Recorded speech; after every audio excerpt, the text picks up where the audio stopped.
It's been a pretty serious news week, so we need to end on something a little lighter, something funny that happened to me because of you that actually helps exemplify a broader point about this very much developing story in America.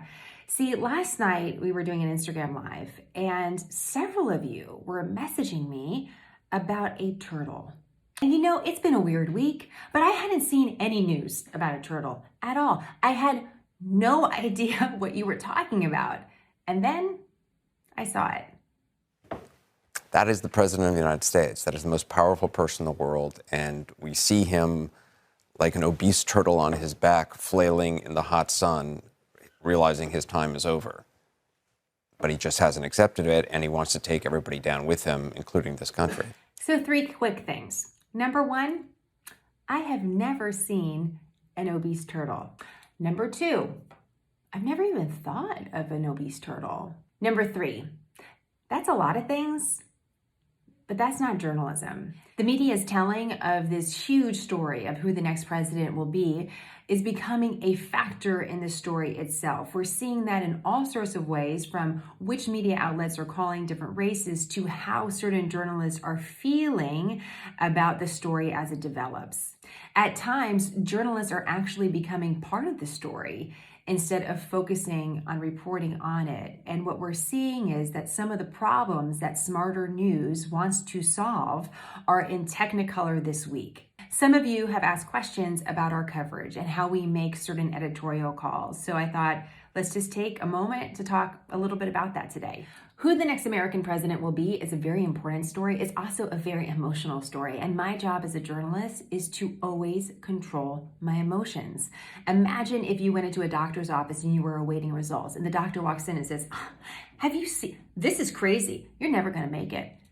You would never go back to that doctor again. Journalists are delivering information that is just as critical. We have to exercise discipline. After all, we didn't elect the president. I didn't elect the president. I didn't elect any president. And I know that for a fact because I don't vote. That's a controversial thing in journalism. And there's 2 different camps to this. There are those that believe that journalists should vote and be able to keep their emotions in check. And there are those that believe that if you are constantly covering someone in elected office, it's better just to remove any temptation that could tilt you in one direction or the other. And that's what I choose to do. I believe in exercising our right to vote as Americans. I believe in serving the American political system. And this, being a journalist, is my public service. So that sort of detachment is really important to me, not just as a journalist who's been practicing for more than 15 years, but now as the head of a media organization.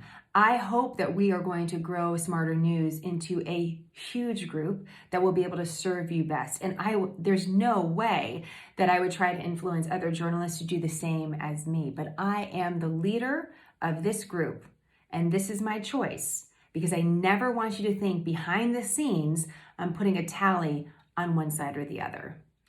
One thing that does make SmartHER News different is that we made a decision a long time ago, what seems like a very small decision that has really big consequences. And it's how we actually handle the presidency of the United States. We decided that we will never, ever refer to a president by his last name or her last name someday.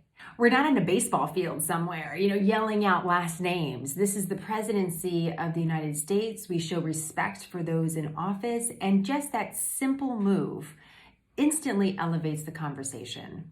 We are making decisions like that because we want to show respect. Respect to elected offices, respect for the country, but most importantly, respect for you.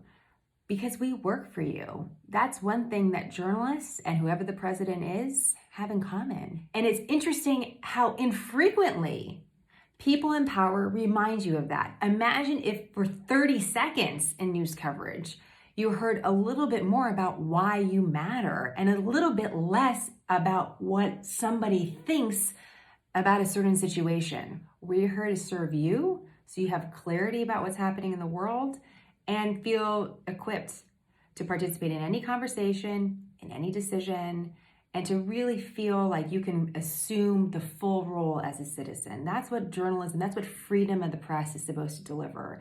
And that's our goal. It's a privilege to serve you.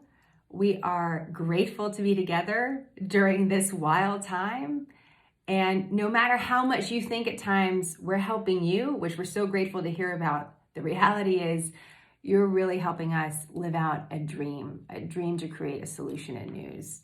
And we couldn't be more grateful. So more on this story, on the American presidency, not any more about these journalists. I mean, more on the news that matters as it develops, and always more on smarternews.com.